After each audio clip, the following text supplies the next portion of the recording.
ایک حدیث میرا دل کرتا ہے آپ کو یاد ہو جائے، مستدرک للحاکم میں حدیث ہے۔ حضرت انس بن مالک رضی اللہ تعالیٰ عنہ فرماتے ہیں ایک بھائی حضور کی بارگاہ میں بیٹھا رہتا تھا، نکما نہیں تھا، شارحین حدیث کہتے ہیں کہ کسی مجبوری سے وہ کام نہیں کر پاتا تھا، یا کرتا تھا تو کام آگے نہیں چل پاتا تھا، ذہنی صلاحیت ہی شاید زیادہ نہیں تھی۔ یہ حدیث مشکات میں بھی موجود ہے، مستدرک للحاکم میں بھی موجود ہے۔ حضرت انس بن مالک رضی اللہ تعالیٰ عنہ فرماتے ہیں وہ حضور کی بارگاہ ناز میں بیٹھا رہتا تھا، اس کے بھائی نے آ کے شکایت کی، یا رسول اللہ صلی اللہ تعالیٰ علیہ وسلم، یہ کوئی کام ہی نہیں کرتا، کوئی محنت نہیں کرتا، کوئی جدوجہد نہیں کرتا، آگے نہیں بڑھتا، مجھے اس کی ضروریات کی کفالت کرنی پڑتی ہے، مجھے جدوجہد کرنی پڑتی ہے، مجھے اس کے معاملات کا خیال رکھنا پڑتا ہے، آپ اسے سمجھائیں۔ تو حضور نے بہت سارے لوگوں کو سمجھایا جو کام نہیں کرتے تھے۔ ہمیں سیاستہ میں وہ حدیث بھی ملتی ہے جس بندے کو نبی پاک صلی اللہ علیہ وسلم کہا تھا کہ تیرے پاس جو بھی گھر میں ہے لا، تو وہ پیالہ اور کمبل لائے تھے، حضور نے بیچ کے کہا تھا جا کلاڑا خرید کے لا اور لکڑیاں کاٹ کے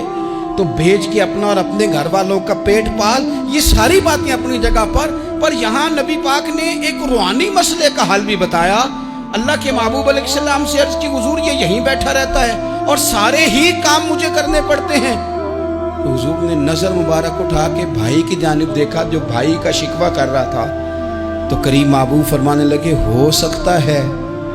یہ جملے میرے محبوب کے، ان کو کہیں لکھنا، ان کی مٹھاس دیکھو، ان کا حسن دیکھو، اور بھائیوں کی محبت کے بیچ جو رسول پاک پیوند لگا رہے ہیں اور جوڑ رہے ہیں، اور جس انداز میں بھائی کو بھائی سے ملا رہے ہیں،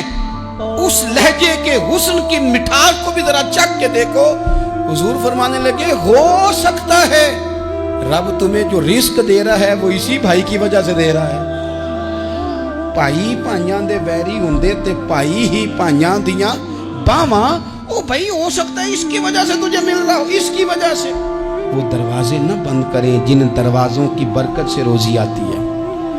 کبھی بھی وہ کام نہ کریں جن کاموں کی اگر آپ کو کل تک برکت تھی، کل تک کام ٹھیک چل رہا تھا، کل تک نظام بہتر تھا، اور آج آپ کو محسوس ہوتا ہے کہ کہیں کمزوری آ گئی ہے، کہیں حالات